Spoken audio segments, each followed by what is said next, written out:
Film की starting में हमें बबलू और डब्लू नाम के दो बियर दिखाए जाते हैं जो कि बर्फ में खेल रहे होते हैं। तभी उन्हें लकड़ियों के कटने की आवाज आती है और जब वो लोग वहाँ जाते हैं तो देखते हैं कि कुछ लकड़हारे पेड़ों को काट रहे हैं। तभी इन लकड़हारों में से एक का बच्चा बबलू और डब्लू से टकरा जाता है जिसका नाम बग्घा होता है। अब बबलू, डब्लू और बग्घा में फाइट शुरू हो जाती है। बबलू और डब्लू कहते हैं कि तुम्हारे पिता पेड़ों को काटकर हमें नुकसान पहुंचा रहे हैं। तब बग्घा कहता है कि पेड़ काटना हमारा काम है। उसी दौरान बबलू बग्घा की कुल्हाड़ी लेकर वहाँ से भागने लगता है और बग्घा उसके पीछे जा रहा होता है। इसी दौरान डब्लू पीछे रह जाता है और वो एक खाई में जाकर गिर जाता है और नीचे जाकर बेहोश हो जाता है।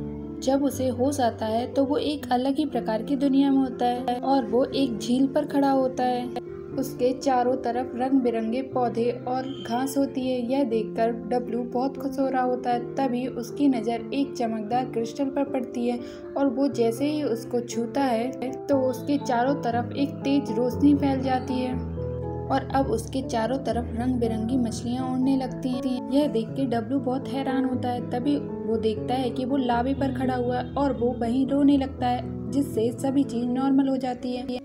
डब्लू पानी के अंदर चला जाता है जहाँ उसकी नजर एक स्नो मॉन्स्टर पर पड़ती है और वो दोनों एक दूसरे को देखकर डर जाते हैं। तभी स्नो मॉन्स्टर के क्रिस्टल में से एक तेज रोशनी बाहर निकलती है और वो मॉन्स्टर वहाँ से भागने लगता है, लेकिन डब्लू उसको पकड़े होता है। उसके साथ वह भी बाहर आ जाता है। किसी तरीके से डब्लू उस क्रिस्टल को निकाल लेता है जिससे मॉन्स्टर गायब हो जाता है और वो जाकर बबलू और बग्घा के ऊपर गिर जाता है। तभी वहाँ पर बाकी लकड़हारे भी आ जाते हैं जिनके डर से वो दोनों भाग जाते हैं और फिर वो लोग बग्घा को लेकर वहाँ से चले जाते हैं। अब डब्लू बबलू को पूरी कहानी बताता है लेकिन बबलू को उसकी कोई भी बात पर यकीन नहीं होता। इसके बाद वो दोनों घर आ जाते हैं जहाँ उनकी मॉम उन्हें एक कहानी सुनाती है कि बहुत समय पहले एक स्नो की स्पिरिट रहा करती थी जो कि इस जंगल की रक्षा करती थी और ऐसे ही समय बीतता रहता है। अब डब्लू और बबलू दोनों ही बड़े हो चुके हैं लेकिन डब्लू अभी भी उस स्नो मॉन्स्टर को भूला नहीं है और अक्सर वो उसे याद करता रहता है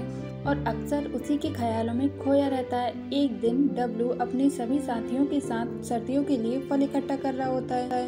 तभी डब्लू को वो सी मॉन्स्टर नजर आ जाता है और वो उसका पीछा करने लगता है लेकिन वो वहाँ से गायब हो जाती है। दूसरी तरफ बर्फ के पिघलने से गाड़ी अपने आप खाई की तरफ बढ़ने लगती है और वो सब मिलकर भी उस गाड़ी को रोक नहीं पाते और फिर वो गाड़ी सीधे जाके खाई में गिरती है और ये तीनों मरते मरते बचते हैं। दूसरी तरफ हम बग्घा को देखते हैं जो कि अपने टाउन में एक बार में जाता है जहाँ पर एक शराबी उन सभी को बर्फ की स्प्रिट की कहानी बताता है। वो कहता है कि जंगल से जितने पेड़ काटे जाएंगे उस स्पिरिट का गुस्सा उतना ही बढ़ता जाएगा। तभी उससे बग्घा पूछता है कि तुम्हारे पास क्या सबूत है कि बर्फ की स्पिरिट होती है। तब शराबी उससे पूछता है कि तुम्हारे पास क्या सबूत है कि तुम दो भालुओं से बात कर सकते हो। यह सुनकर वहाँ बैठे लोग बग्घा पर हंसने लगते हैं।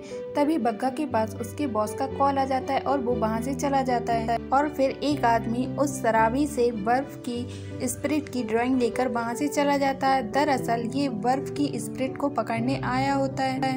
बग्घा का बॉस उसे एक खटारा बस देता है जिसे लेकर बग्घा बहुत ज्यादा दुखी हो रहा होता है। तभी वो आदमी जो कि बर्फ की स्पिरिट को पकड़ने आया होता है वो अपना सामान बस में रखने लगता है। तब बग्घा उसे बाहर जाने के लिए कहता है लेकिन वो आदमी उसे पैसों की लालच देकर कहता है कि अगर तुम मुझे जंगल में छोड़ दोगे तो मैं तुम्हें बहुत सारे पैसे दूंगा और इसके बाद बग्घा जाने के लिए तैयार हो जाता है। दूसरी तरफ हमें बबलू और डब्लू को दिखाया जाता है जहां पर बबलू फलों के गिर जाने से बहुत दुखी होता है। तभी डब्लू उसे स्नो मॉन्स्टर की कहानी बताने लगता है जिससे बबलू बहुत ज्यादा गुस्सा हो जाता है। उसे वहाँ से चले जाने के लिए कह देता है। यह सुनकर डब्लू बहुत उदास होता है और वहाँ से चला जाता है और जंगल में जाकर वो एक छोटा सा कैंप बना लेता है और जहाँ आग जलाकर वो बहुत दुखी हो रहा होता है क्योंकि उसे बबलू की बहुत याद आ रही होती है। यहाँ पर बबलू को भी ठीक से नींद नहीं आती क्योंकि उसे भी डब्लू की बहुत याद आ रही होती है और आखिरकार वो डब्लू को ढूंढने के लिए निकल जाता है। बबलू को जाता देख रेंचो भी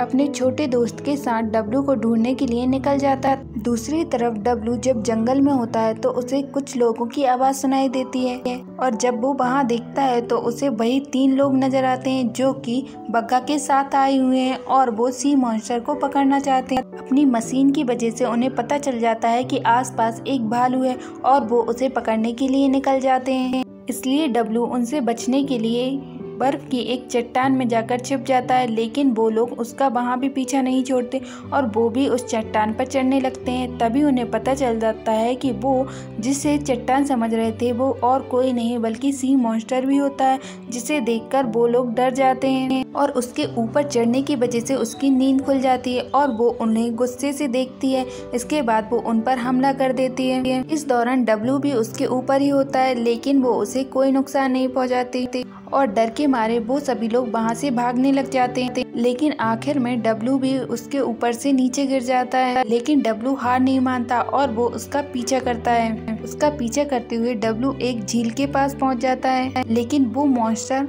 उसे देखकर बहुत गुस्सा हो जाता है और वो उस पर हमला करने लगता है। लेकिन तभी उसके बैग से वो क्रिस्टल बाहर आ जाता है और फिर वो शांत हो जाता है। लड़ाई के दौरान मॉन्स्टर पर ईंट बैग लग जाता है, तब डब्लू उसे निकालने में उसकी मदद करता है, जिस वजह से वो बहुत ज़्यादा खुश होती है और अब धीरे धीरे उन लोगों की दोस्ती बढ़ जाती है। वो दोनों एक साथ बहुत मजे करते हैं। इसके बाद डब्लू भी उसे दोस्त मानकर उसे नियोबा नाम दे देता है, लेकिन अभी भी उसे अपने भाई की याद आ रही होती है और दूसरी तरफ बबलू भी उसे ढूंढते हुए जंगल में आ जाता है। दूसरी तरफ हम उन्हीं लोगों को देखते हैं जो कि नियोबा को पकड़ने आए होते हैं। उनका बॉस जब तस्वीरों को चेक करता है तो उसे पता चलता है कि नियोबा को ईट बैग से बहुत परेशानी हो रही थी और अब वो नियोबा को पकड़ने के लिए एक प्लान बनाता है और बहुत सारे ईट बैग लेकर जंगल में पहुंच जाता है। दूसरी तरफ हम रेंचो को देखते हैं जो कि अपने छोटे पार्टनर के साथ डब्लू को ढूंढने के लिए निकला है, लेकिन वो डब्लू को इतना खुश देखकर समझता है कि उसने जरूर फल लगा रखे हैं और वो उसकी जगह पर पहुंच जाता है जहां उन्हें नियोबा दिख जाती है, जिसे देखकर वो लोग बहुत तेज डर जाते हैं, लेकिन वो उसे उठाकर अपनी पीठ पर बिठा लेती है और अब वो लोग बहुत एंजॉय कर रहे होते हैं। तभी वहाँ पर वो हंटर्स भी पहुँच जाते हैं जो कि एक मशीन की सहायता से उसके ऊपर बहुत सारे ईट बैग चिपका देते हैं। खैर नियोबा भी अपने आप को बचाने की बहुत कोशिश करती है, लेकिन आखिर में वो नाकामयाब होती है और वो हंटर्स नियोबा और रेंचो के पार्टनर को पकड़कर ले जाते हैं। यहाँ जंगल में बबलू डब्लू को मिल जाता है, तब डब्लू उसे यकीन दिलाने के लिए कि सी मॉन्स्टर होता है अपनी जगह पर लेकर आता है, जहाँ पर उसे रेंचो मिलता है जो कि उसे पूरी बात बताते हुए कहता है कि वो हंटर्स नियोबा और मेरे पार्टनर को लेकर चले गए हैं। तब डब्लू उसे बचाने के लिए शहर पहुंच जाता है, जहां पर सभी लोग बियर को देखकर डर जाते हैं और फिर उस पर हमला कर देते हैं। वो अपने आप को बचाने की बहुत कोशिश करता है। तभी बबलू और रेंचो भी वहां पहुंच जाते हैं और रेंचो को वो लोग पेट डॉग बनाकर नियोबा को ढूंढने लगते हैं। काफी मेहनत के बाद उन्हें रेंचो का पार्टनर बीवर मिलता है जो कि डस्टबिन में होता है। वो उन्हें बताता है कि वो लोग नियोबा को ट्रेन में बिठाकर अपने शहर लेकर जा रहे हैं। यह जानकर वो लोग कार लेकर अब नियोबा को बचाने के लिए निकल जाते हैं। दूसरी तरफ हम नियोबा को देखते हैं जो कि एक पिंजरे में बंद होती है। तब बग्गा को उस पर दया आ जाती है और वो उसे खाने के लिए मछलियाँ लेकर आता है, लेकिन नियोबा बहुत उदास होती है और वो उन्हें नहीं खाती। तभी वहाँ पर वही शिकारी भी आ जाता है, जिसे देखकर नियोबा बहुत ज्यादा गुस्से में आ जाती है, लेकिन इन लोगों ने उस पिंजरे को इलेक्ट्रिक हीट से कनेक्ट करके रखा हुआ था। नियोबा जैसे ही उस पिंजरे से टच होती है तो उसे बहुत तेज इलेक्ट्रिक शॉक लगता है, जिससे वो अपने एक ईवल फॉर्म में आ जाती थी और फिर दूसरे ही पल वो अपने आप को नॉर्मल कर लेती है। दूसरी तरफ डब्लू और उसके साथी भी पहुंच जाते हैं। तब रेंचो उन्हें उलझा कर रखता है और डब्लू और बबलू ट्रेन के ऊपर से चढ़कर नियोबा के पास पहुंच जाते हैं। नियोबा उन्हें देखकर खुश हो जाती है और डब्लू जैसे ही उस पिंजरे को टच करता है तो उसे भी एक इलेक्ट्रिक शॉक लगता है और उन्हें कुछ समझ नहीं आ रहा होता है। तभी वहाँ पर वो शिकारी भी आ जाता है। वो उन्हें रिमोट दिखाते हुए कहता है कि तुम्हें इसे बचाने के लिए इसकी जरूरत पड़ेगी।